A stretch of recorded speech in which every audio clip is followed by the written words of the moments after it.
Hey y'all, it's your host, Conscious TV. What's going on? I see you guys are in the building. Make sure that you guys thumbs up this video. Okay.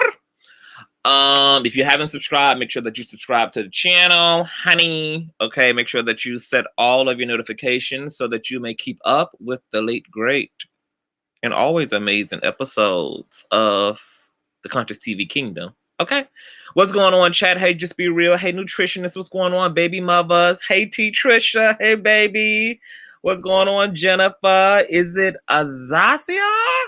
Hey, what's going on?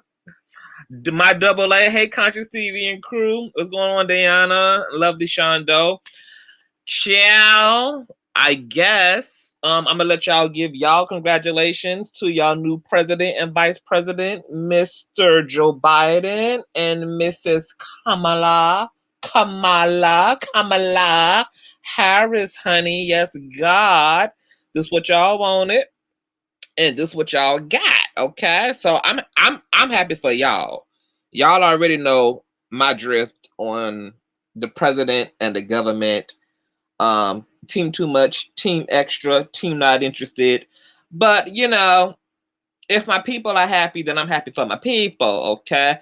Now I'm gonna put the link to this video. I really don't think that this is I don't think this is a video I should really do by myself.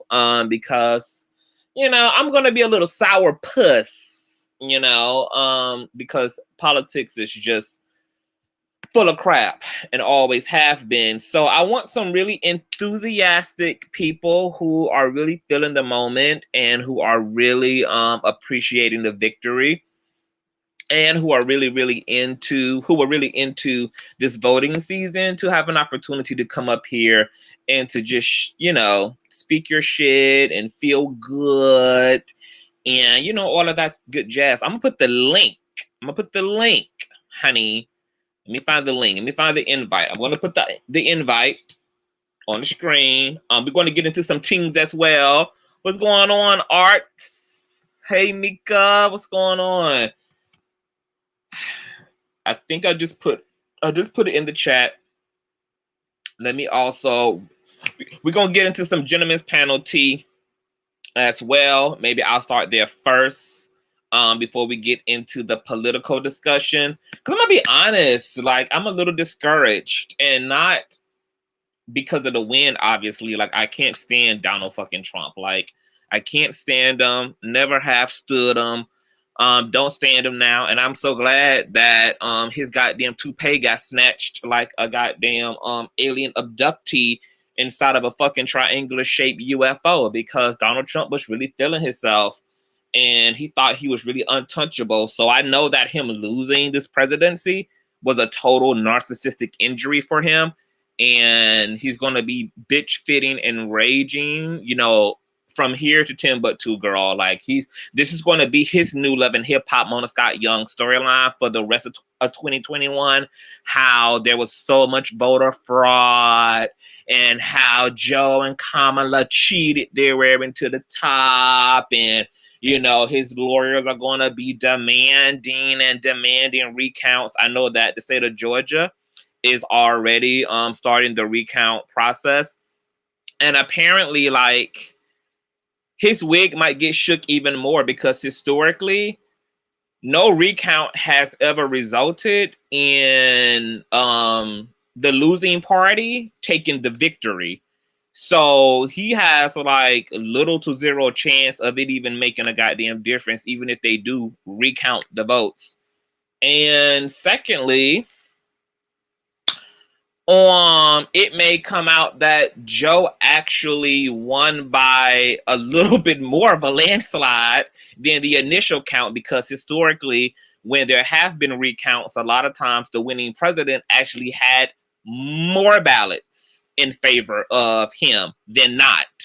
So we all know, though, that this is Donald Trump's attempt to slander and smear Joe Biden, which I'm not team Joe Biden and I'm not team Kamala Harris either, but because Donald Trump is a narcissist, what they do is go on epic ass slander and smear campaigns. So even if Donald Trump doesn't genuinely believe that he even has a fair shot in the courts at even like stealing this victory and this win back from Joe, he's still going to push the narrative into the earth that there was voter fraud and that there was scandal and colluding on Joe and Kamala Harris's part because narcs specialize in slander. That's why he spent the past 4 years in office slandering and basically ripping down everything that Obama legacy established during Obama's 8-year reign, okay? Because that's what narcs do, honey. They smear and smear and smear. Now, once again, the link to...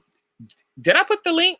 Did I put the StreamYard link? Because I really do want, like, I really don't want to have this conversation by myself. Like, I really, because, like I said, I'm a sourpuss when it comes to political shit. You know, for me, the whole system is smoke and mirrors. But you guys are happy, and I really do want to hear you guys' enthusiasm about this. And yeah, I just want to hear you guys' high vibrating spirits. I know this win meant a lot to a lot of folk. For me, same script, different cast. So I'm not impressed, nor am I moved, as you guys already know. However, thank you for posting the link to Trisha one.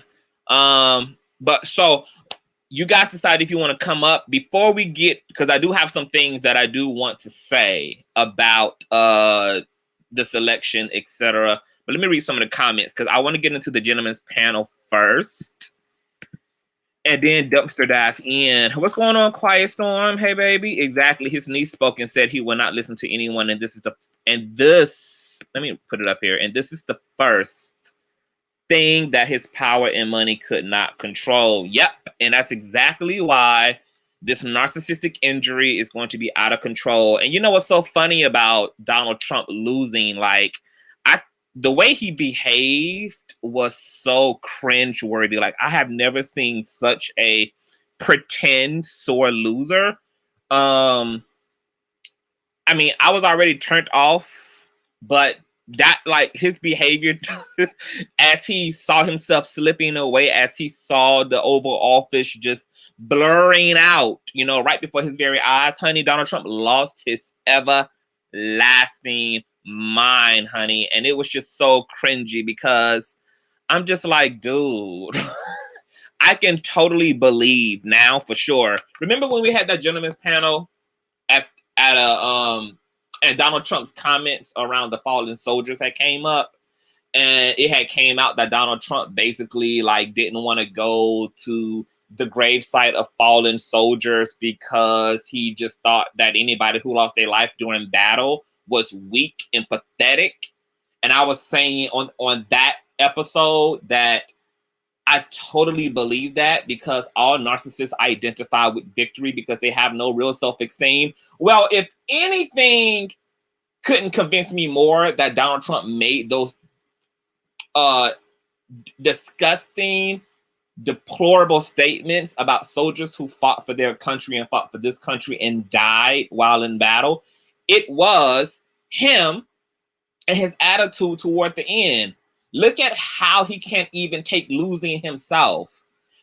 Narcs totally depend upon winning and superficiality and power and social acceptance. And they need like all of that because they're deeply insecure people and have no other sense of self other than what they can achieve through accolades, which is why winning meant so much to Donald Trump. But his behavior just completely let me know that he absolutely made those statements about fallen soldiers because Donald Trump has no respect for any persons who like, of course he would not have any respect for those fallen soldiers. Like, them dying in battle to him is an interpretation of you not being a well-equipped soldier, and you not being strong, and you're not being courageous, and you're not being a smart soldier. Like, insane. insane, and I believe every bit of it. I want a bacon deluxe cheeseburger. How y'all talking about food? What's going on, Black-Hearted Missus? His statement speaks for itself. He is literally saying, even though I lost, I haven't until I've tried everything under the sun. And of course, hey, Sticker Girl, my golly. So this week, because we're going to get back into this political conversation. So this week we had a gentleman's panel. I hosted the gentleman's panel, honey. And of course, I had to set it the fuck off on this week's gentleman's panel because that's what I do. Okay. I enjoyed the show, and apparently you guys enjoyed the show as well, which was really, really, really wonderful. I want to speak to a few things as it relates to the dialogue on that panel. First of all, the conversation around Christianity, like it or love it, take it or leave it. I'm going to always, you can bet your mammy's ass, and hear these words very clear. I am going to always keep my knee on the neck of Christianity, the way that those white Christian officers kept their knees on the necks of George Floyd. Yeah, that's what I'm gonna always do, because Christianity is responsible. The religion of Christianity, the institution of Christianity, not the spirituality aspect, because I fuck with the spirituality aspect of Christianity myself as a Christian mystic, but the religious aspect of Christianity, the Bible is the infallible word of God. The Bible is God itself. The academia of Christianity can go straight to hell for me. Straight to hell. It's interesting to me that we have this country hosts the largest Christian population in the entire world. And yet America is one of the most disgusting countries with one of the most disgusting past and presents. Like many other countries led by dictatorship or that was overtaken by wicked elitist forces. We call this country a Christian nation, and God we trust is on the dollar bill. But the God on the dollar bill is the dollar bill itself. In the dollar bill we trust, which is why America is all business and all capital and no Christian. There's no Christ in America. There's no Christianness in American politics. None. Which is why the political structure is so corrupted and the rabbit hole is so fucking far deep down that I don't even think it's even possible to even get to the bottom of the corruption. I think that the whole system just has to be blown to smithereens altogether. Kind of like in the Old Testament when God sent people into communities and said, kill the children, kill the babies, kill the livestock, kill everything in sight. That because of how far deep down the corruption is, that nothing can be spared. Yeah, that's how deep and dark and corrupted and not just American politics, but world politics, okay? And the fact that many of our laws, many of our issues and beliefs, our LGBT folk, many of our racist ideologies are supported by biblical interpretation, are supported by religious interpretation. Okay? How many LGBT folk have been kicked out of their homes, disowned, who have been hunted down, killed, beat, had hate crimes committed against them in the name of God, in the name of what's in the so-called word? How many white nationalists in this country justify their bigotry and divisiveness? How many fucking world wars, how many nations right now are at war, religious war, over land and turf due to religiosity? racist people are some of the most self-proclaimed Christians. Ain't y'all just had Paula White shaking her lice-filled ass, multi-layered, dry bleached blonde ass hair up there talking about God, please send the fucking African angels to fucking aid Trump in victory? This is America, Paula White. Did you forget? You can't call angels stationed over in Africa to help with American politics. Them angels don't got their green card, boo. You're in America, remember? We have a wall between us and Mexicano. We have a wall between, we have oceans and walls keeping foreigners out, girl. Those angels are foreigners, girl. Let them do their bidding in Africa. Why are you even calling upon African angels anyway? Are the angels in America just too smart and righteous to stand behind your fucking prayers? And this is why I get so pissed off at Christianity, because you have white evangelicals who have the audacity to sit in their pulpits, on their networks, broadcasting from their radios, broadcasting from and streaming before their broad audiences, using God, using the Bible, using Jesus, using religion to further the deep state that Americans and the world population is already in. And this is why I have no respect for the religion of Christianity. And if you personally stand on the religious side of Christianity, then if the shoe fit, you're just gonna have to wear it. If you stand on the spiritual aspect of Christianity, fine. That's wonderful and that's great. But I am never not going to keep my foot off of Christianity's neck. All the patriarchy we see in this country comes and is supported by the Bible.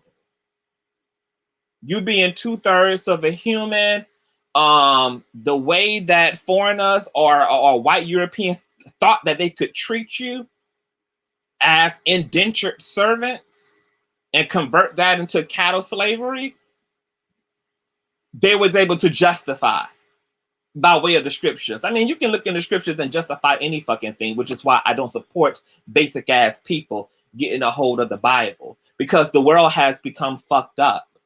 People have lost their lives. People have had their lives destroyed as a result of being controlled, being guided, and having to live amongst people who are out of their minds and justify some of the weirdest, most deranged crap because of their religious faith. Same thing goes with, and that's for all of the Abrahamic faiths, including Islam, who supports and endorses some of the most inhumane behavior, from sawing off and mutilating the vaginal parts of Middle Eastern women, from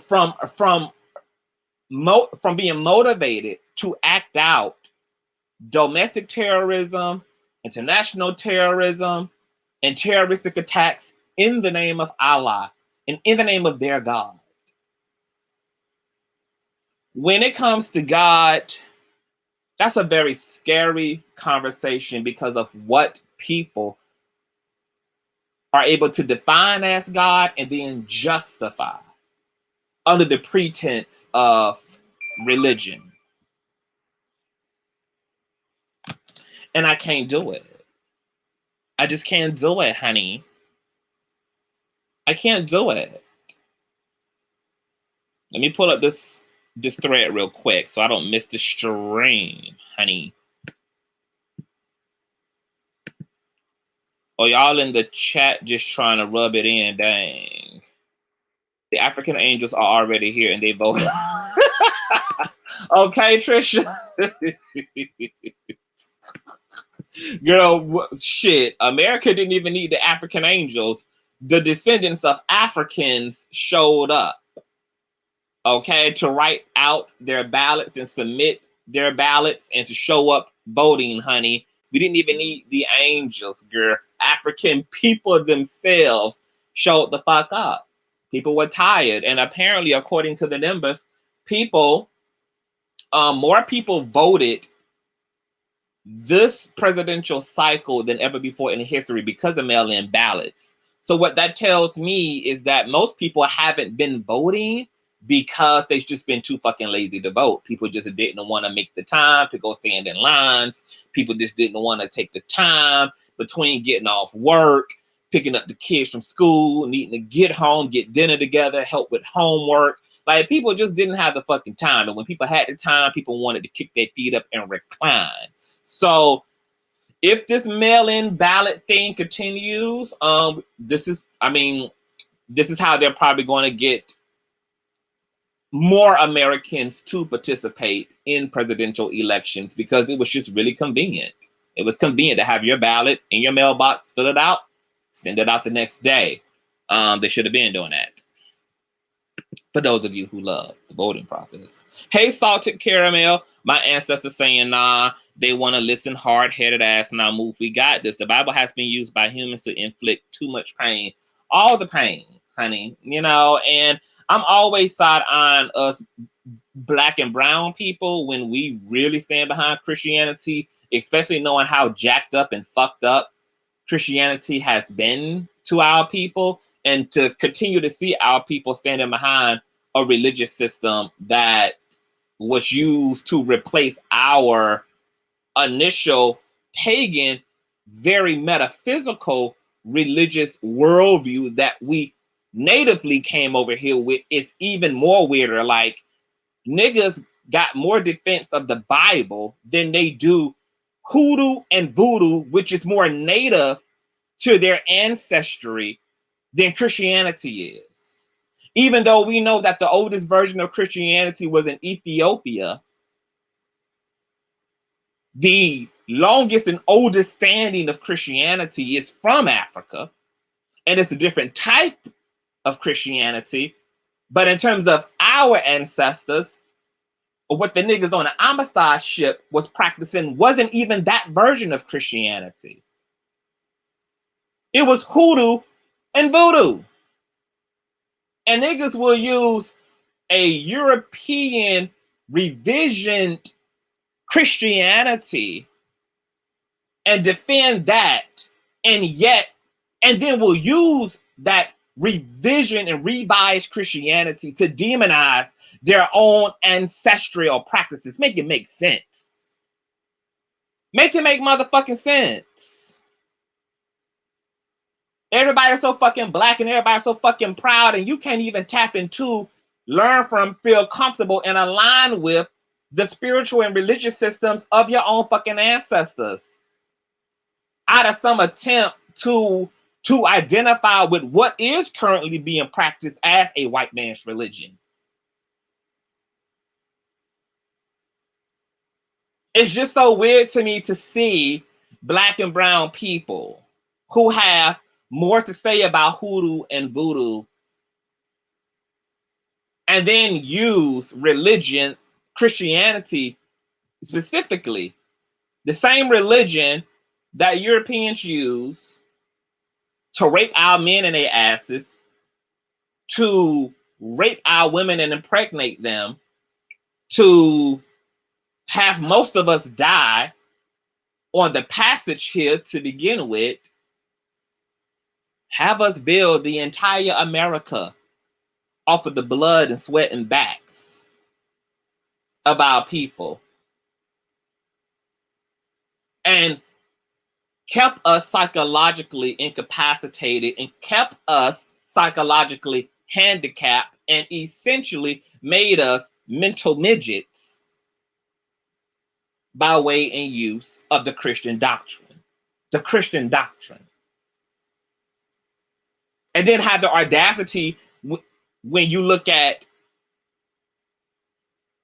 hoodoo priests, hoodoo priestesses, and the black witch doctors and Dr. Sebis of the community, and have the nerve to demonize those people in the name of the same religion that was raping your great grandfather twice removed in his asshole. Oh, okay. Oh, okay, yeah. I ain't never gonna have no respect for that. I ain't never gonna have no respect for that. There ain't never gonna be no respect for that. And if Christianity can dish it, Christianity damn sure gonna have to take it, because Christianity has had an opinion about every person standing today, from women to men to gays to sex workers to thieves to people of other religions to people who have no religion. The most opinionated religious system in the world don't want nobody having an opinion about it.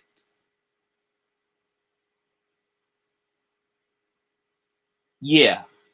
Anywhere I be, anywhere you see CTV, it's gonna be on when it comes to that topic and that conversation. It's gonna be on.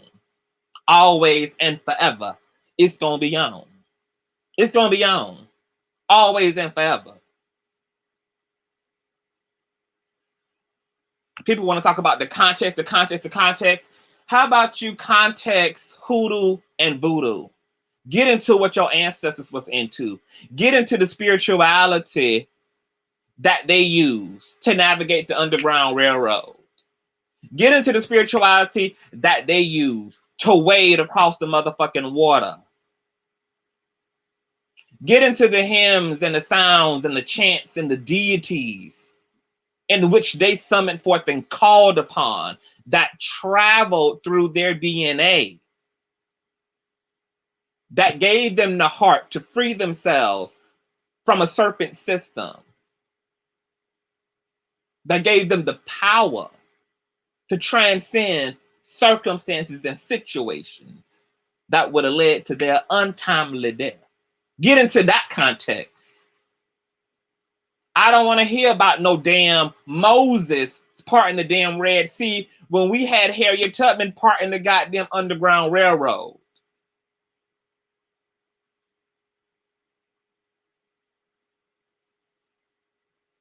As Black people, we should be very much so interested in where we came from and what we know.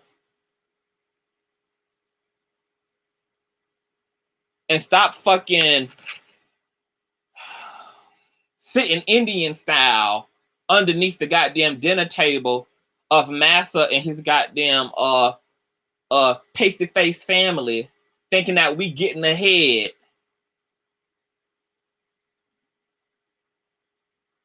by being agreeable and continuing to drink the same poison that they've been having us drink from since the day we've been in here, and we ain't learned nothing yet. You can't have an issue with white racism without having an issue with the religion that they use to successfully employ that racism. You can't even, as a Black person, challenge a goddamn thing in this country and then yet hold up the religious system that your oppressors used to continue to keep their foot on your people's necks. And you have to know that you sound a damn fool. That's what you have to know. You have to know that you sound a fool. I don't care how personal that feels to some people, because people are dead and stinking in the grave right now because of the ills of the Christian faith. Ask them how they personally feel. Go crack them caskets open to people who was burned at the stake, to niggas who was lynched, dragged, maimed, decapitated, burnt alive, singed in the name of the Bible. I have no respect for a Christian church who has no interest in grassroots movements. The Black church does not educate its members on its economics, on its per capita. The church does not aid Black people in understanding world politics, America's politics, how to produce business for themselves, how to produce healthy community. The church does not teach proper dietary laws for Black people because we can't eat this. You got the church saying that it protects and loves its own people while still participating in every food drive, in every wedding, at every event that the church has. It's pushing down fried chicken, all this fucking soul food down the throats of the people that they say they love. When you have Black people suffering from hypertension, high cholesterol, diabetes, because of that same slave shit.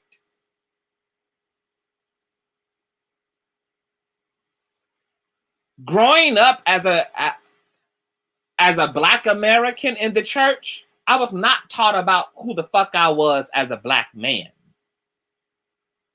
I was not taught about where I came from, nor where I'm going as a Black man.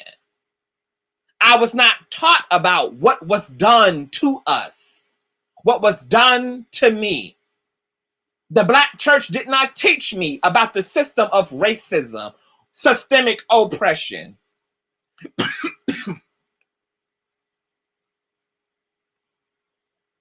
The church has not properly informed me about a damn thing that actually matters. And it ain't just me. It ain't informed none of y'all either.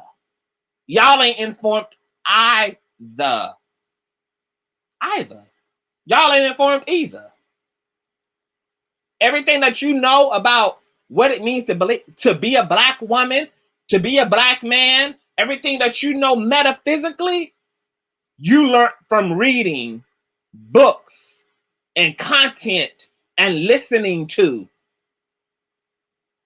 Black leaders and Black pioneers who were actually interested in the self-actualization of their own people. And that was not your deacon.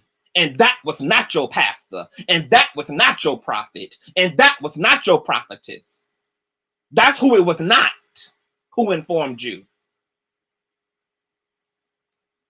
I have a general respect for all people. But just know, every time that conversation, especially when Black and brown folk want to cling so goddamn tight to the Bible and so goddamn tight to Christianity, it's always going to be my duty to wake you up. Just a little bit. Just a little bit. Just a little bit. Because you don't get to have your cake and eat it too. You don't get to claim that you for the advancement of your own goddamn people and y'all still around here co-signing the fucking Christian religion. That still ain't doing shit for you. That still ain't doing shit for you. The church don't produce no millionaires. The church don't produce no middle class Black community. I mean, and it just goes to show how degraded our minds are as Black people. That we rather take the something that equals nothing versus just actually having nothing and at least allowing having nothing to give way to an opportunity for something of substance to show up with. But I feel like for us as a Black community, we can't even begin to really even get the truth because we're so deeply invested in holding on to the insanity that we perpetuate by doing the same shit and expecting a different result again and again and again, which was my initial point about the whole political process. Same shit, different day. The same dumbass Black pandering that Democrats do, the same empty ass promises, coons not wanting to even call themselves Black women or a person of color or whatever until it's convenient. Joe Biden got a fucked up ass racist past. He's on the front of fucking newspapers back in 1977 talking about he don't want his white kids integrated into Black schools because it's going to create a racial jungle, and he don't want his children in a racial jungle. And then you have people making excuses for that, saying, well, people can change. Certainly they can. Certainly they can, bitch. But I don't want no fake ass leader, no fake ass pretend president having that type of a past, honey. That's way too deep right there. That's way too deep right there. Certain things for me are going to disqualify you forever. Certain things that are fundamental to the identity of human beings, such as sexual orientation, their ethnicity, and their sex or gender, you can't be my pastor and be sexist and misogynistic, nigga. You can't do that. You can't be my president and be racist, nigga. These things are fundamental. How can you disagree with the fundamentals of somebody's identity? You can't malign and degrade women just because they're women in and of itself. You can't malign and disregard and dispose of homosexuals or trans persons because they're trans or gay in and of themselves. You can't malign or dispose of or be violent toward or deny or reject people simply based upon the color of their skin alone.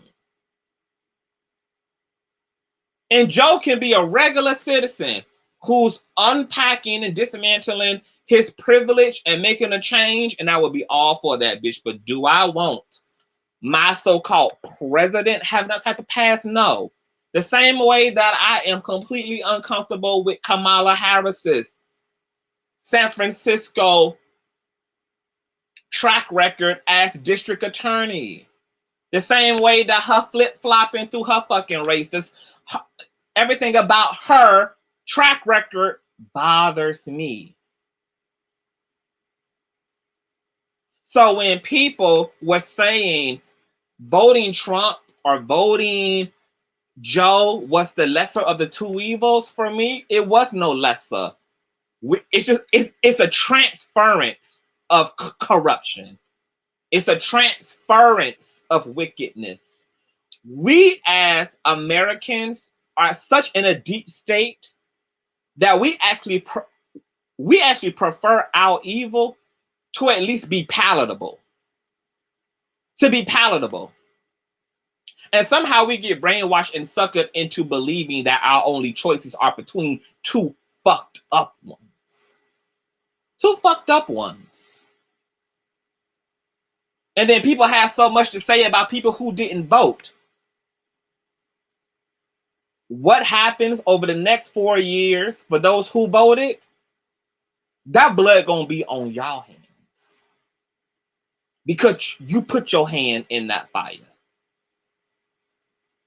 All these people saying people who didn't vote ain't gonna have nothing to say. I'm gonna be curious as to what the hell those who voted gonna have to say when all hell and high water breaks loose over the past 4 years. I ain't even worried about what the hell people who didn't vote have to say. I'm gonna be curious to know what those who did vote are gonna have to say, because that blood gonna be on y'all hands. Whether you voted for Trump or voted for Kamala. Kamala. Mm-hmm. Now, to me, politics are like the same magic tricks done by different musicians every cycle. And nothing in history has remotely proven why the government should be trusted in. 205 million Christians in the divided states of America, and the majority of them support and believe in systems having power over them. That's a tragedy all by itself. On top of all the cruel and corrupted history of the government. Hell, Jesus himself said times politically and socially would not get better, but worse. And yet so-called believers focus upon government rather than dismantle it by focusing upon community efforts with real life human beings, your neighbors, like Jesus himself did. You see, Black and brown people love having masses. Just can't turn down any goddamn opportunity to vote in for and look to a human master for a clear path to world and personal peace. You want peace? Let me put you up on game. Gather together and bring down the drug dealers and thugs in your own communities. You want peace? Galvanize monthly with your neighbors and hand out your leftover perishable items to the homeless population in your community. You want to help the earth? Build community gardens, carpool, grow orange and apple trees in your neighborhoods, and bag up fruit when ripe and distribute that free fruit to those less fortunate and to the poor children in your community. You want police to stop killing our Black brothers and sisters? Organize community and create reliable and clear neighborhood watch programs that give opportunity for people of color to be the Black Panthers of their own shit, which also aids in establishing healthy boundaries and standards for Black residencies in a given area. Because all of this shit takes a village, not a government. See, I don't believe that God feels sorry for people who behave powerless and don't even effectively utilize the freedom and effectiveness they already possess. My biggest issue with this whole political shit is that while there is so much to be said and needs to be said about government, honey, it wasn't nothing said about community and what you and I can do to make our world a better place. If every motherfucker listening today, anywhere in this country, practice any of the one thing that I just mentioned, this changes the world. How do you think the world changes? The world don't change from the top down. The world changes from the bottom up. You legislate from the bottom up. When you're hearing, oh, the politicians are just getting richer and they're getting rich off of poor people's backs, what do you think you're hearing? You're hearing the power of the people at the bottom. We create the world, not the gods in Olympus. Them hoes require our prayers to stay immortal and to stay in luxury, not the other way around. And we have gotten very, very out of touch with the village-like spirit. We've gotten very out of touch with a community-based spirit. You know what those who didn't vote are going to spend their time doing since they don't trust in their government? They're going to spend their time focusing on their personal efforts in the world that's tangible to them, which is the right now, right here. The world that's right outside my doorstep. The world that's sitting to the left and to the right of my house.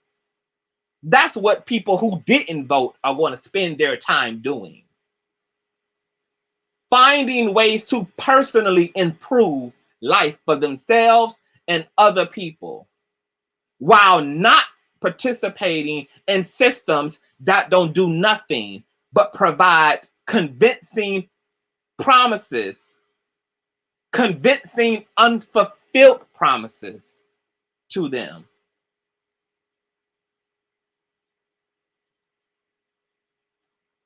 Yeah. Jesus was speaking about the kingdom right now, right here. And that's another issue that I have with the religion of Black Americans, aka being Christian. All this focus on the afterlife. Jesus ain't say Jesus had more to say about the before life than he did the afterlife. The kingdom is at hand right now, right here, according to Jesus. The kingdom is inside you and all around you right now, right here, according to Jesus. You sow and you reap right now. You believe and co-create right now. You get into alignment and you co-create and manifest right now. Jesus said, I've come so that you may have life more abundantly right now. Right now. Black people need to get a right now ass attitude. A right now ass attitude. Right now. I don't want to hear shit about no goddamn golden roads and fucking pearly gates. Bitch, put a gate around my motherfucking community that I live in right now. We need to protect our children and our communities and our people right now. Get you a right now ass attitude. Every day we walk outside our own doors and our own communities and see people suffering, see babies hungry. We know they being raised by delinquents. We know they being raised in unhealthy ass households, and we act like it ain't none of our motherfucking business. And then we go to church and expect to be blessed and like to feel good about ourselves. Get the fuck out of here. We walk outside our communities every day and see fucking bums and homeless people around the Family Dollar sitting in front of the goddamn gas station. Ain't asking you for nothing but $1, bitch, and you got 100 of them in your bill folder. And you have no sense of empathy. Completely apathetic. And then want to get on your knees at night and then go praise church and throw the goddamn pastor who ain't doing shit for you. But the same thing that these politicians are doing, which is keeping you feeling good off of what can be said to you. This shit is fucked up. Don't get it twisted. This shit is fucked up. And every last single one of our asses need a fucking reality check. I feel like God is bringing all this shit down, taking away all of our comfort zones, taking away all of our crutches, all of the shit that we use to get into delusions of grandeur about our morality and delusions of grandeur about our fucking ethics and sense of self, so that we can see what the fuck we really look like in the mirror. When we can't hide behind an ideology. We can't hide behind the safety of the goddamn church. That's why God shut the motherfuckers down for 3 months. That's why he shut the churches down over the past 4 or 5 fucking months and will keep them doors closed so that motherfuckers who call themselves believers can finally see what the fuck they look like in the mirror. Because you've been all law and no spirit. Walking around here looking for who can do it, who can do it, who gonna do it. Why not you? Why not you? Why not me? Why not us? Why we can't do it? Who gonna do it? Who? You gonna do it. That's who the hell gonna do it. You gonna pick up your load, bitch. I'm gonna pick up my load, bitch. We all gonna pick up our load because the field is plenty according to the scriptures. But the laborers are certainly few. Certainly few.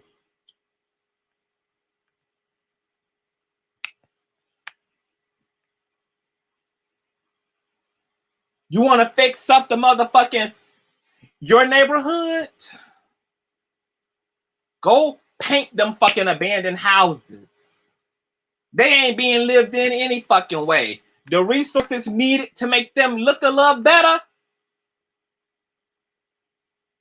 are cheap and affordable from any Home Depot, any Lowe's, and it's all exterior and external. There are so many things within our grips to do something about that we not doing shit about.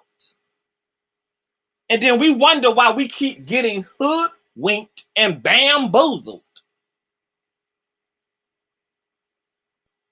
It's already fucking bad enough that the white man is a total fucking issue. But we done mistaken him as the only issue we got. We got an us issue now too, as a result of a white man's issue.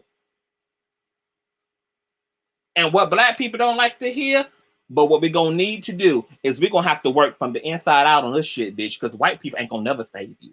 They ain't going to never save you. What you want for you and your babies is what you going to have to go out and get.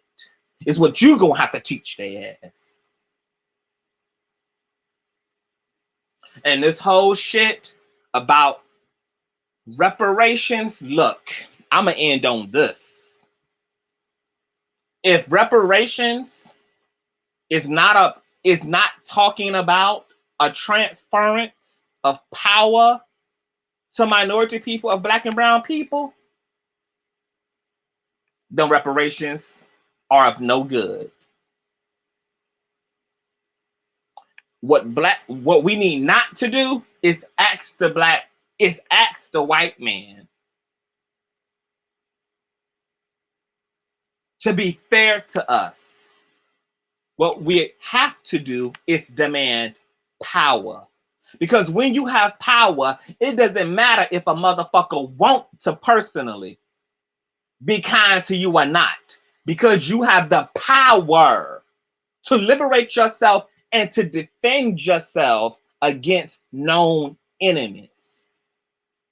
I ain't asking no bitch to be nice to me and to be kind to me and to do me good, talk to me nice. What I want is the power to establish myself as an equal force in any motherfucking corner and crevice of this landmass.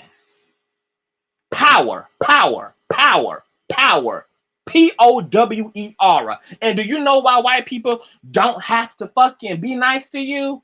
Do you know why they carry on the way that they carry on with us the way that they do? Because they got the power to do it.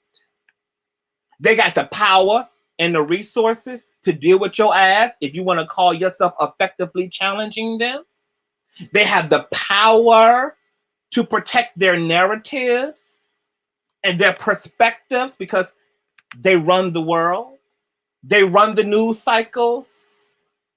They run the religious institutions. You think that the Vatican is ran by a bunch of niggas? I don't want no 40 acres and a mule, bitch. I don't want to check every month. If reparations ain't a distribution of power, fuck any other conversation around reparations. Because what you're asking me to do when you're presenting the conversation around reparations about what white people need to do in the sharing, how they need to self-actualize the Constitution, is just still asking me to trust a group of people that I shouldn't have to. I should have the choice to completely prosper in this country because I have the power to, while not having to even deal with white people at all, without even having to care about whether white people like black people or whether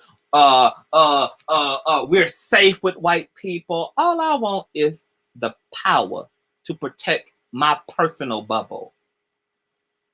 That's what all black people need, is the power to do that. I don't give a fuck about how white people feel. But my issue is that white people have the power to make what they feel a reality for those who they feel something towards. White people have the social, political, and economic power to make the way they feel a reality in the lives of the people they got a feeling about.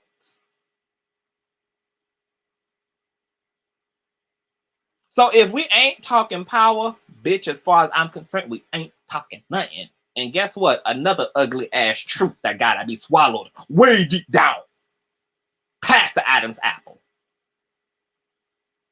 is you can't ask for power. Now you think about what that means. You can't ask for freedom, which is what equals power. And if you can't ask for it, then what does that mean has to happen? You just think about that. Because freedom ain't white people's, ain't white people's to give to us. I am inherently free because of what that Constitution said, bitch, because of my creator endowed me and every other man and woman with certain inalienable rights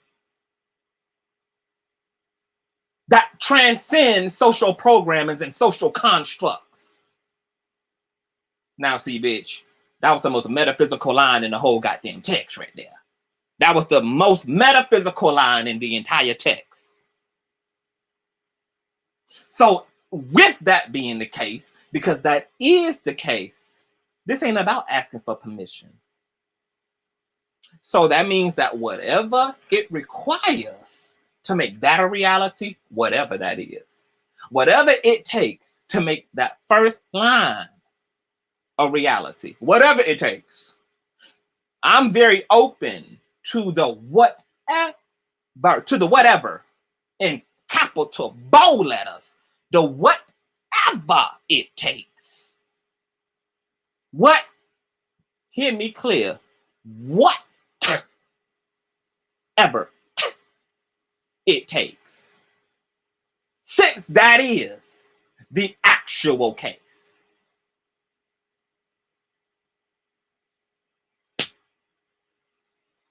Now, nobody wanted to get their ass up here and praise Joe and come out. Because, see, I told y'all what was going to happen if y'all left me up here by my damn self. I told y'all that if y'all left me up here by myself, honey, that I was not going to be able to guarantee that this here was going to be a goddamn celebration. See, I gave y'all the word in the beginning, and I said, look, the invite is in the stream, and I would like to aid in the continuity of Black Americans' excitement for having Miss Harris and Joe Biden claim the top spot. Y'all didn't want to do that. I told y'all what was going to happen if you left me up here by my damn self. I told you. We've proven over and over and over again how we come together when we want to get something done. Put those egos aside and take, you know what? Y'all heard Quiet Storm? Put those egos aside. Baby, I've had to do a lot of ego undoing over the past few years, baby. I used to throw the meat. I used to throw the baby out with the bathwater too. Oh, yes, I sure did. Oh, yes, I sure did. But as I've gotten older and I'm maturing and I'm understanding more about the way our world and reality is constructed, honey, I'm understanding that I'm not in a position to throw out the baby with the bathwater. That's why initially I wasn't fucking with Dr. Umar or a lot of the Hotep niggas because I was throwing the baby out with the bathwater. If all of it didn't make sense to me, if I couldn't use all of it, I threw it out. Now, I'm like, girl, there's a place for Dr. Umar's rhetoric, girl. There is a place for that Black man in what we're doing, honey. We might not can't put no funds in his hand, but as an educator, about the way that white, patriarchal, racist, capitalistic system impacts black and brown bodies. Oh yeah, some of them hotel niggas, we gonna need them in the classroom. Yes, baby. I'm gonna need all of that, honey. No, I don't need you creating no goddamn school, girl. You failed us. The same thing I'm talking about when it comes to religion. Certain parts of religion are very useful. Specifically, the spirituality parts. That other shit, suck my pussy. And what Quiet Storm said is very interesting, because as black people, we operate very extreme, and maybe rightfully so, because we've been disappointed and left behind and abandoned by people who look like us. So now we've developed a defense mechanism that tells us if we listen to another black person and we don't like everything we see and everything we hear, we got to throw their ass out. And I guess I have to even apply that for myself when it comes to Miss Harris. There is definitely shit that I do not like. Can she be useful? Well, yeah, you know, the stuff she did with, you know, for sex workers and all of that, that was great. Cool, wonderful. You know, useful. But bitch, like anything that's anti-black in your shit, like gotta go. It gotta go. It gotta go. It gots to go. And I don't know if what you did for sex workers compensates for putting hundreds of black men in prison for petty crimes, for petty marijuana crimes. A whole fucking drug that's legal now. A whole fucking drug that was partially legal at the time because it was used medicinally by the medical community at its time. And now you got niggas who done spent 10, 15, 20 years getting raped, being forced into gang alliances, and having to do God knows what to survive hardcore federal time over petty ass marijuana charges, while their white counterparts went to rehab for committing the same motherfucking crimes. Does that concerns me? That is terrifying to me.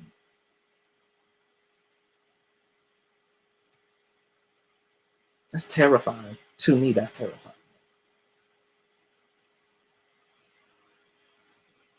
I don't have a good feeling in my spirit, but I think the majority of that feeling comes from the fact that it's not just about what our leaders look like and who they're becoming, but it's also about, I don't see us as a community, as a people, standing on principle enough. And that's what scares me. Because just like Christ said about the poor will always be amongst you. The same thing with the wicked. The wicked gonna be here alongside us. And they will be a weapon. And they will form ammunition against us. But when you have a people who stand on principle, stand on power, don't matter what weapon is to the east, to the west, to the north, or to the south, cannot prosper. And if we're not standing on principle, we really ain't got shit. And we got Baby Blue up here. What's going on, darling? Hi, how are you?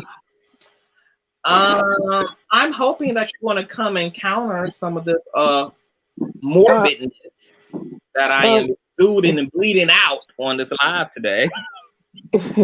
Well, I just wanted to say, like, I don't know if you watched them, but I watched like the Fly Nubian Queen Network, and like Vicky Dillard and Queen Amadaya Shakur, and they have been saying for the longest time, like, Black people need to get on code, and you know, other races, they, you know, white folk, they can get on code to, you know, get something done or finished, but it's hard for like us Black people to all get on code, and they didn't want like, most of them didn't want anybody to vote for Black people to vote for either or, because unless they were giving us some tangibles. But yeah, a lot, but it's still a lot of Black people went out and voted for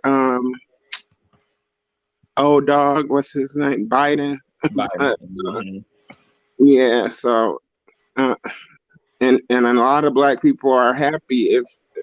But it's sad though, because it's like he's just as much of a racist to me, yeah, as Trump is. So it's like saying, like, I don't know why a lot of Black people are like,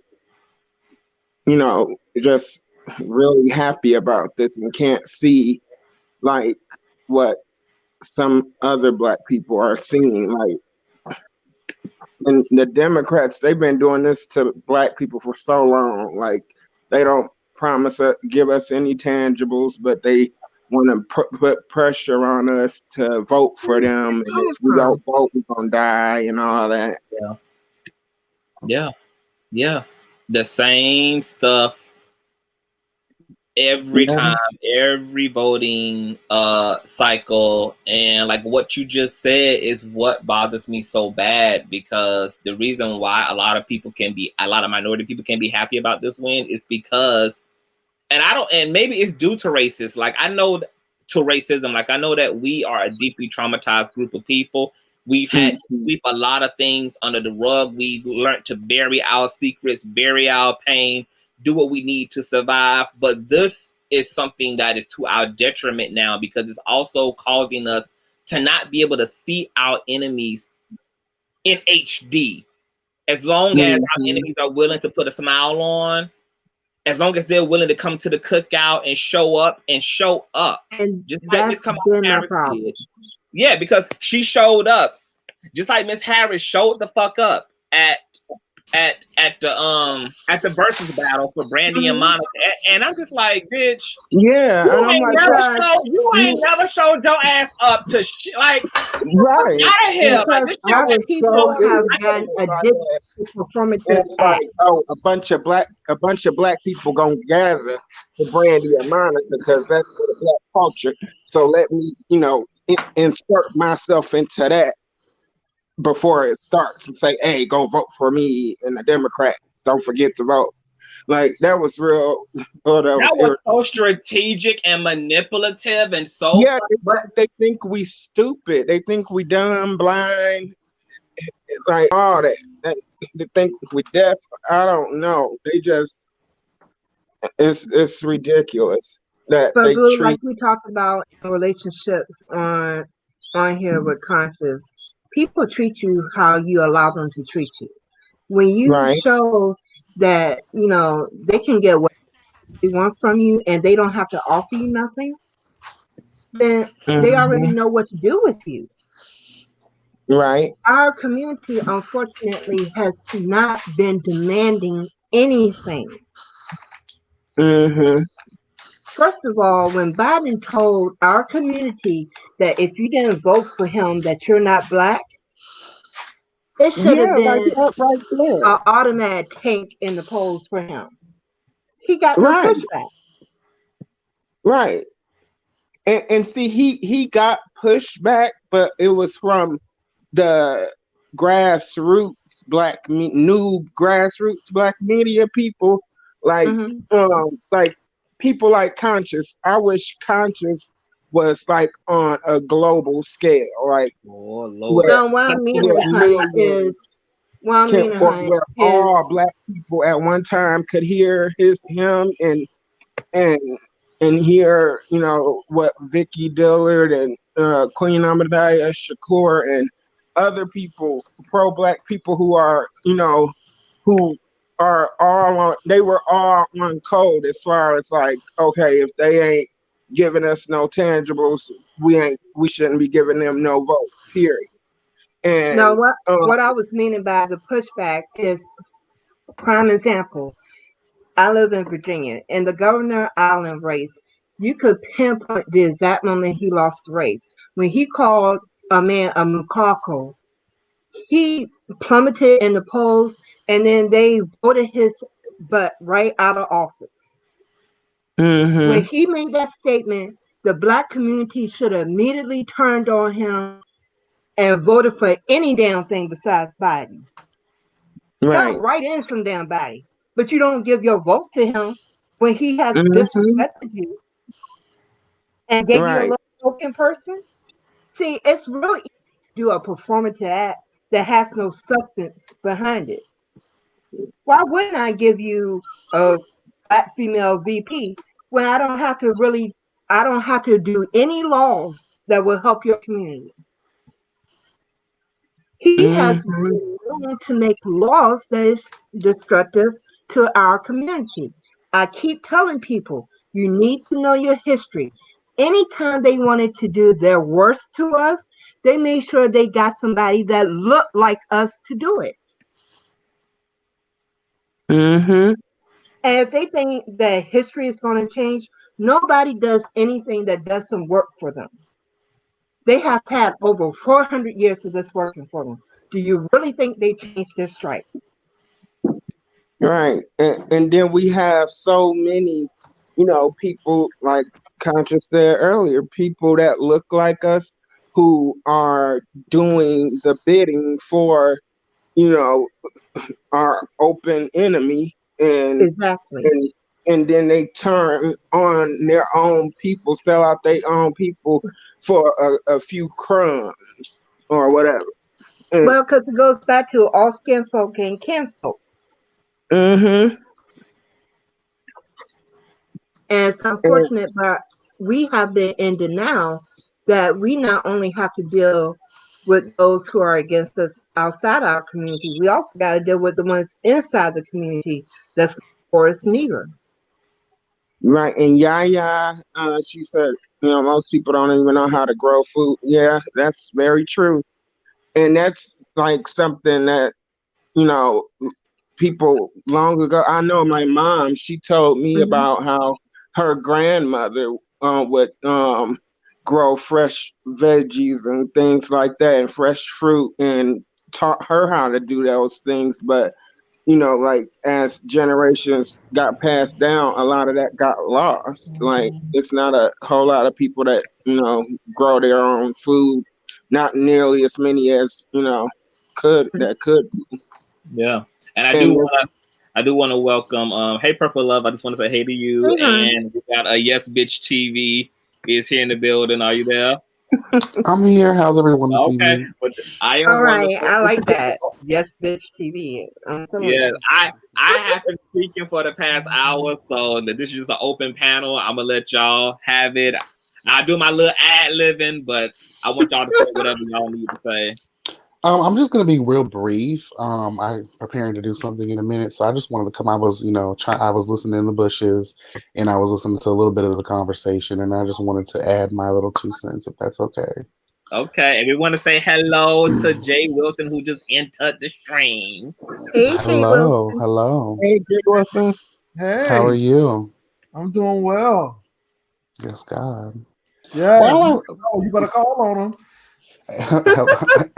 Ika, aka, saka, laka.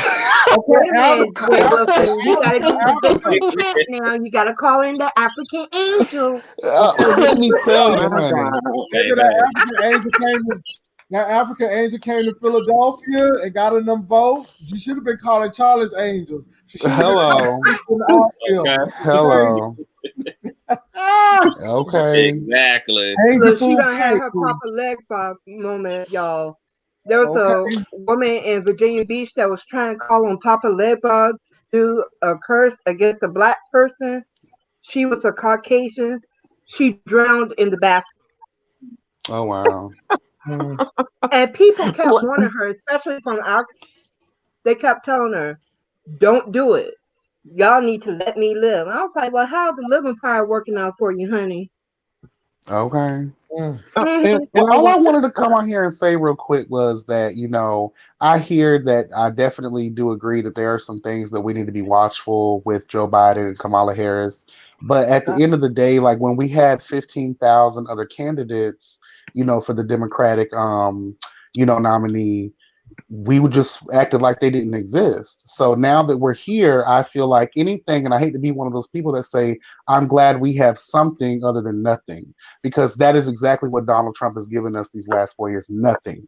Yeah. And at least I feel like because they got the popular vote, they have to also live up to that popular vote. And I think the American people, we're not going to stand by. If you look and you see how many people came through to vote, and most of those votes were young people. So now that they know that the young folks, they have their eye on the political process now.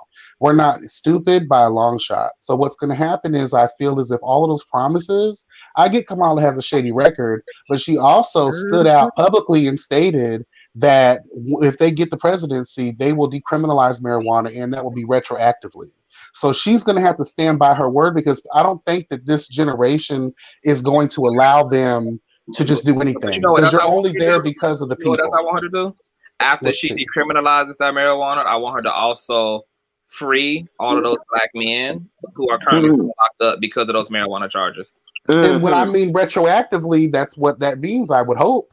And I would hope that they stand by it. But because of that push to help them get there, they're gonna, if we stand true to our word as the American citizens, and we put their feet to the fire, so to speak, they're gonna have no choice but to live up to their expectation. They're gonna have no choice, or what's gonna happen is in 4 years from now, it's gonna be an issue when we get to the polls, and we don't want red to get back in. Actually, I don't care who gets it, as long as they are for the people wholeheartedly. And not just saying a bunch of bullshit to get a vote. Yeah. And can I say something really quickly? Because I just wanted to pop on to say hello to all of these beautiful people on here. I just took an old nasty piece of helicopter ride with my Biden and Harris thing on, so we can be elevated. I feel like I have been elevated now that man is out the White House. Okay, he got an African chance for him that ain't even African. But I truly believe, though, that Black people need to call in and cash that check that they invested into Joe. If it wasn't for James Clyburn in South Carolina, Joe wouldn't have even been on the ticket. And if it wasn't for the cities of Detroit, Philadelphia, Atlanta, and the Spanish people in Las Vegas and Phoenix, he wouldn't have even been where he is today. So I think Black folk now need to speak up and really say, you know what, we got you in this White House. You know, if it wasn't for our votes, you wouldn't be here. And I think now we really need to demand some things, because I think that, especially Philadelphia, it didn't matter if Georgia was flipped or not. Once Philadelphia was counted and Philadelphia became Biden's, it was no need, because he had 20 delegates. So I just really think that those inner city votes helped him to get his path to victory. So what do y'all think about like the idea of like the House already being packed with the opposite team? Like people are expecting that Joe is going to get the same resistance that Obama got in office. Well, I don't think he will if they take their behind down to Georgia and help them folk win that those Senate seats down in Georgia, and use Stacey Abrams. He owes Stacey Abrams a lot, because sister really got that vote together in Georgia. But see, instead of the Democrats sitting up there fighting on the phone and cussing each other out, they really need to get together and go down to Georgia and help those Senate candidates. And then I think the progressives need to know that they cannot be pressuring these people into these conservative districts who happen to be Democrat like they are progressive. You know, if you're in Nebraska and you're a Democrat, then you got to toe the line. So, you know, I think we got to be cognizant of that. So I love Miss Ortiz, but she's in New York. She's not in Nebraska. She's not in Iowa. She's in New York. So I think that we need to, you know, look at our constituents in the red part of the country and try to help them out. I mean, I'm progressive, but then we can't leave our brothers and sisters who may not be in progressive states out of the process. So that's my thought. Well, I want to ask y'all this too before we go, because I know that Joe is going to be addressing the nation at 8 here. That's like 20 something odd minutes out from me. But this conversation also around community, like how do we get back there and also apply just as much pressure to ourselves, to our communities, in terms of making this world better, even if we're dealing with government systems that aren't interested in that? How do we get back to just our own sense of democracy amongst one another? Because By doing the I work. don't hear enough about community. By doing the work and forcing people to really look at what's important. Unity is the thing that breaks all curses. Unity is the thing that breaks all things that try to truly come against the good nature of the people. So if we do the best that we can and we truly say what it is that we're about, not just this fool-la-la, I'm living in Wonderland conversation just to get the vote, just to come together for once every blue moon. Like, I don't want that death at a funeral type of tease. Like, don't come around when something bad happens or occasionally. We need to really show up and show out in unity. And that's the only way real change is going to be possible. That's the only way these politicians are going to feel what it is they should be doing, is if we apply that pressure. The same way they apply on us when we're just doing living our regular lives out here, that same pressure they want to apply on us, we need to apply it back on them. Because this is really our country. So they shooting outside right now where I live. Bro, you better duck and get under the bed, sis. Get under the bed. I'm on the floor right now, but they just shot about 8 shots. Another one. My God, today. Oh my God! But earlier I saw some angry white militias with these they're like American flags, but I think they look like they were like in black and white color or something, or dark blue and white or something. But yeah, they were riding around and like terrorizing people that had like that was out there with Biden bumpers, stickers and stuff. So so what are you saying? You're saying that they are the real domestic terrorists, not Black Lives Matter and Antifa. They are the real terrorists. Right. Yeah. But back to the community thing, for me, I just try to do my little part. And, like, for instance, like at an apartment building I lived in once, like everybody like was like throwing garbage on, letting their little garbage just fly around, let it go outside or whatever, and it would get cluttered and start looking nasty. So I took it upon myself to start picking up that trash, put some gloves on and a mask. I picked up the trash myself, and I even put up some like little smell good stickables in the hallway and whatnot, and when I would see a spill or anything then in the elevator, I would clean that up if I saw it before like the maintenance person saw it or whatever. And actually other people started because they saw me doing something, they doing something too. All right, girl, that's right. Hey guys, I'm gonna sit there. I'm gonna have to go, but you guys have a blessed night. Thank you for letting me on your platform. I love you. I'm gonna text you later. Conscious TV, I'm gonna have to leave too, but to answer your question, we gotta make sure that we start voting and holding our legislators on the local and the state level accountable. And we got to realize that these congressmen and these senators, these people make the laws, and you need to be voting for your school districts and these people who make these laws up, because once they get to the White House and we voting all of this federal stuff, well, all that president does is sign what's into law or veto it. So I think we really need to be very careful in who we vote on the local level and even down to our zoning in our communities. They zone Black people right out their home. So we really need to be focused on that. Conscious, thank you for bringing me on, and I really have to go, but I thank you all, and thank you, guests, for allowing me on as well. Conscious, you have a blessed night, bro. Okay, I'll see you Thursday. Okay. Good seeing you again, email. I sent y'all an email like earlier. I don't know if all y'all got it or not. I know I did, because I was on that helicopter, so I'm gonna check it now. All right. All right. Bye. Like, thank you, Conscious, for having us up here. Absolutely. I'm gonna come back probably next week. I'm interested to hear what this little speech is going to be like from Joe. Are you guys going to be watching what? I don't know yet. But to answer your question about what we need to do, we have to be clear on what it is that we want, for one thing, and really come together and be clear about what it is we want. Just like a lot of other groups have come together, we have to do that also.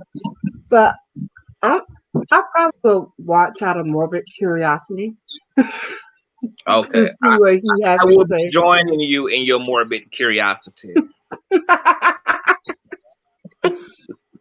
Because I don't trust him no farther than I can throw him. His old feeble tail. I am just curious about the curiosities, but I want to thank y'all for coming up too. Thank y'all for joining me. I'm glad y'all came up here. I know Pastor was gonna come up here all enthusiastic because I said, "Child, I'm probably bringing the people's spirits down, talking all my shit." So y'all kind of helped to really balance it out. But I guess, like I said, I'm happy the people are happy, but I just hope that we also do get focused more on grassroots movements and just personally becoming more involved in community and getting back to that type of tribal village-like attitude. And I feel like that way we always have a chance, even when our government is failing us, because we got each other. Like we are the counter movement to a failing system by becoming a system that won't fail each other. Yeah, because you were vocalizing a lot of the things that I have been thinking. Because I just wish we would get beyond the tokenism gestures that mean nothing. It's real easy to put a figurehead on something and to still create laws that are detrimental to your community. I agree. We have it's a lot to unpack, and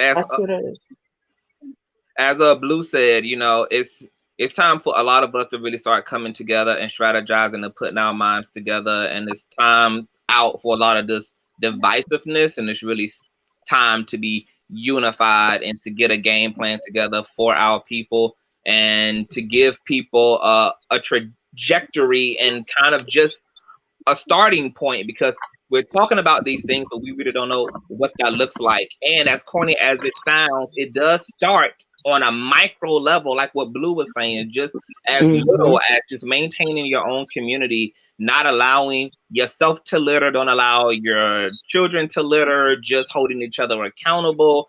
I mean, if it just means coming back down to that micro responsibility, then that's just where we got to start at, on a micro level, and work ourselves forward. But and then a ripple outwards. Yep, it's a ripple outwards. Like I was so like my heart fluttered when you was like, when other people saw you doing that, it like you saw that other people kind of start perpetuating the pattern, and it's contagious. People are inspired by other people. When we model it, that inspires other people to start walking shit out too. It produces a value that becomes of interest to those observing us. So we should not sleep on what it means to be leaders ourselves, and what it means to just start doing something different in the way that can impact the people right around us and in front of us. So I thank y'all for that. I love y'all for coming up here. We're going to check out this debate tonight, and we'll keep these conversations going. So I'm going to let y'all go. Thank y'all so much. Is there anything else that y'all want to add before y'all head out? Well, I wanted to ask you, Conscious. I was watching live from Queen Ahmadiyya Shakur earlier, and she was saying about the vaccine mandates for the COVID, that she believes now that because Biden is in there, that they're going to mandate for us Black people to have to take that the vaccine first, and that she and then she started talking about the FEMA camps and how they a mandate, if you don't get it, that you're gonna have to go into the FEMA camp and you won't be able to drive or get a driver's license and normal things like that. And so do you have any like thoughts on that? Oh man, times are, my fear is that times of real radicalism are really upon us. There's a strong spirit of government that's eclipsing the world, it's eclipsing our country, not only just with the COVID vaccine mandates, but also like the censorship of truth. Like even Google, Facebook, YouTube have cracked down on censorship. They are determining what is truth for us by filtering out so-called conspiracy theories. Now a lot of major independent media online outlets are being shadow banned. They're pushing that content way to the back, disrupting algorithms. And so there's a real sense of dictatorship that seems to be moving into the land as it relates to the vaccine. I've already stated for myself, I'm going to jail. I already know this new era, I'm going to be in jail a lot. I'm going to be in jail a lot. Y'all going to be jailing me for not taking the vaccine. You're going to be jailing me for not taking the microchip. I do not suggest any Black or brown person participate in any type of fucking vaccine for them whatsoever. Especially knowing our history. Yeah, like, are we going to forget about the Tuskegee experiments done on Black men? Like, I mean, we have a long line of America's medical history using Black and brown bodies as lab rats and experimenting on us. For me, I've only been to the hospital once in my life, and it was for a ruptured appendix. But in terms of like using over-the-counter medicines and shit, I don't believe in none of that. A lot of my approach to staying healthy is very holistic. So I just encourage Black and brown people, get off this man-made shit, get off this over-the-counter shit. There are plenty of holistic doctors. Dr. Sebi website, there's still a lot of his products and packages that I order to this day, even though he's long gone. His business still stands. And his products have been proven to be effective time and time again. But if they mandate that, I mean, that's going to be really fucked up, because I know the consequence. They're going to pretty much force people's hands by making the consequences dire. Like, if you don't take this vaccine, you are probably going to be criminalized. That's how strong of a mandate that's going to be. And look, we have prophecies that are thousands of years old that told us that there will come a time in this world where the grip would get this tight. And we are down and upon that time where people are going to have to make a decision on which side of the line they stand on. And some of us even going to die for standing on that line. And I am not partaking in a vaccine. I also don't want to tell people to put their livelihoods at stake because of whatever the penalties are going to be. That's a personal choice that everybody's going to have to make for themselves. But I am just going to, as always, be willing to pick up my cross and bear the consequences and repercussions and stand in the truth as I know it to be. And also be aware that they have a law already on the books that if you go into hospitals, they can experiment on you and not tell you for the greater good. So please be mindful of that every time you think that just going to the emergency room isn't that big of a deal. It has become a big deal now, because now they don't even have to tell you that they're experimenting on you. Yeah. Just a lot of our freedoms are being kind of written out of place right under our noses. And I think a lot of this shit that happens in media happens so that we can be distracted in this place. Like what we're talking about is being talked about with FEMA camps, and even what you just said, Purple, about a lot of the laws that are kind of like sliding into place behind our noses. This is the type of we need to be making content. So just because you said that, I'm about to go look into some shit, and y'all will probably be seeing all that content. Oh, that's when that one was, though, people. Since y'all love this tokenism so much, that was under Obama's administration. Jesus.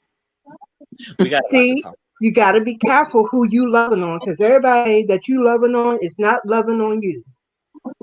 Yaya said, what law was that again? I don't know the name of the law exactly, but all you got to do is look up there's a law on the books that I'm pretty sure was done during the Obama administration that states that they can experiment on you without your knowledge, as So, under the guise of the greater good. It's been a long time since I read the law, so I don't know the name of it anymore, but it's there. Yeah, I've heard of those laws before, and I think that there is something in place that the American government can pretty much do test trials on medicines, etc. If, as you said, it's for the greater good. But I'm not really too enlightened on that particular law. But like I said, because you said that, I need to go and refresh my brain. It's a lot of shit happening. I need to too. Yeah. Well, we're gonna do that. We're gonna do that. We're gonna come back here next week. Y'all be looking out for some content. Let's keep these conversations going. There's a lot happening, so we can't do it alone. We all gonna need each other, and we just gotta stay strong and be informed. And this is the time to be informed. And trust me, my whole attitude is, when you see the media getting cranked up, like when it just seems like shit just keeps happening, and we've been we had a very reactionary posture over the past few years because of the things that have just been happening in the world. When I started seeing all of that, even with the police brutality, even with the racism shit, like I was telling myself, damn, they really have us focused. But if they have us focused, this means that whatever the hell is going on in the background, whatever the real agenda is, it's insidious and dark as shit. And that's why they need us to be distracted down to the ground like this.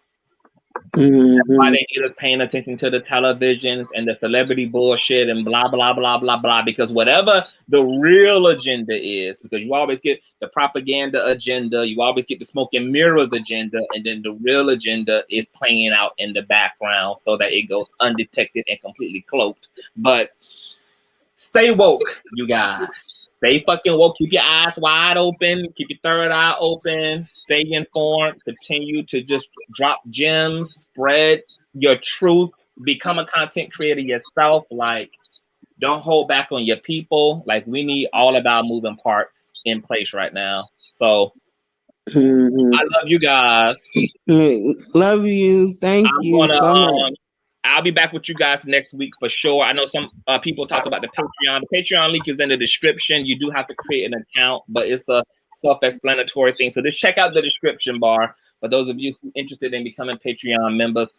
But I love you guys. Good night. And we're going to come back and drag this goddamn speech that Joe is going to give. If there's anything draggable in it, I'm coming back right here tonight. Okay. Love you. Bye. Love you. All right. Bye-bye.